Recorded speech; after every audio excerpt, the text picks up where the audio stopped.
Moje ime je Milana Radujković, koordinator sam CAD/GIS projekata u kompaniji GeoInova. Inače, po zanimanju prostorni planer i master inženjer pejzažne arhitekture.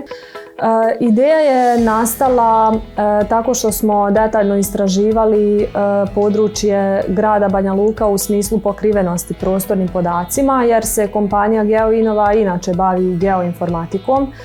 Inače, u gradskoj upravi se baza koristi samo interno, GIS baza podataka se koristi samo interno, tako da smo mi odlučili da u okviru ovog projekta prikupljene podatke integrišemo u tu bazu, ali istovremeno i da napravimo javno dostupan web servis koji će prikazati sve dobijene rezultate. Projekat je finansiran od strane UNDP-a, grada Banja Luka i Ministarstva za naučno-tehnološki razvoj, visoko obrazovanje i informaciono društvo. I u okviru tog inovacijskog izazova koji nosi naziv Banja Luka, grad budućnosti, kompanija GeoInova je realizovala projekat koji se zove uspostavljanje GIS baze podataka urbanih zelenih površina pomoću Area CAD/GIS platforme. Realizacijom ovog projekta baza je upotpunjena podacima o zelenim površinama na pilot području Lazarevo 1 i Lazarevo 2, to je urbani dio grada Banja Luka. Jedan od glavnih ciljeva izrade ove baze podataka jeste da se podaci o zelenim površinama integrišu u postojeći sistem kako bi se preklapanjem sa drugim podacima mogle vršiti određene analize u smislu koliko je potrebno da se planira za budući period, recimo za godinu dana, budžetskih sredstava za podizanje novih drvoreda, na primjer, u gradu, ili ako je potrebno rekonstruisati određene zelene površine, također možemo vidjeti analizom tih podataka i pravljenjem izvještaja putem te aplikacije. Zatim da se mogu sumirati određeni podaci o postojećem stanju zelenila, pa u slučaju recimo da analizom dođemo do podataka da od 30 drvorednih vrsta 15 ima bolesnih ili oštećenih, da treba naredne godine planirati da se one mijenjaju novim sadnicama i sl. Terensko prikupljanje podataka vršili smo u septembru prema unaprijed utvrđenoj metodologiji.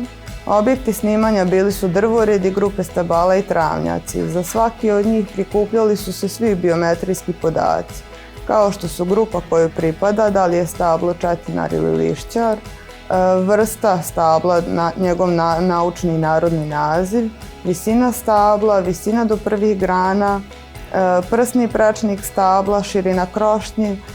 Na kraju bi se dala ocjena vitalnosti i dekorativnosti. Platforma koja je osmišljena i kreirana za terensko prikupljanje podataka i naziva se iGeo, također i novim proizvod, istovremeno nam je poslužila i za prikaz rezultata.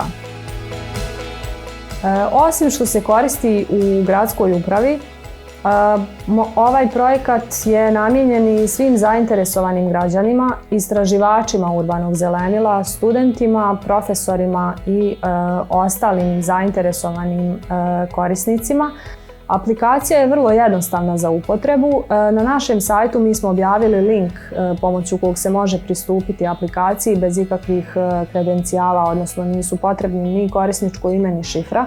Dakle, svako ko je zainteresovan može da pregleda prikupljene podatke o zelenim površinama. Trenutno tu postoje samo Lazarevo 1 i Lazarevo 2, ali kao što sam već rekla, planiramo u narednom periodu i da proširujemo tu bazu.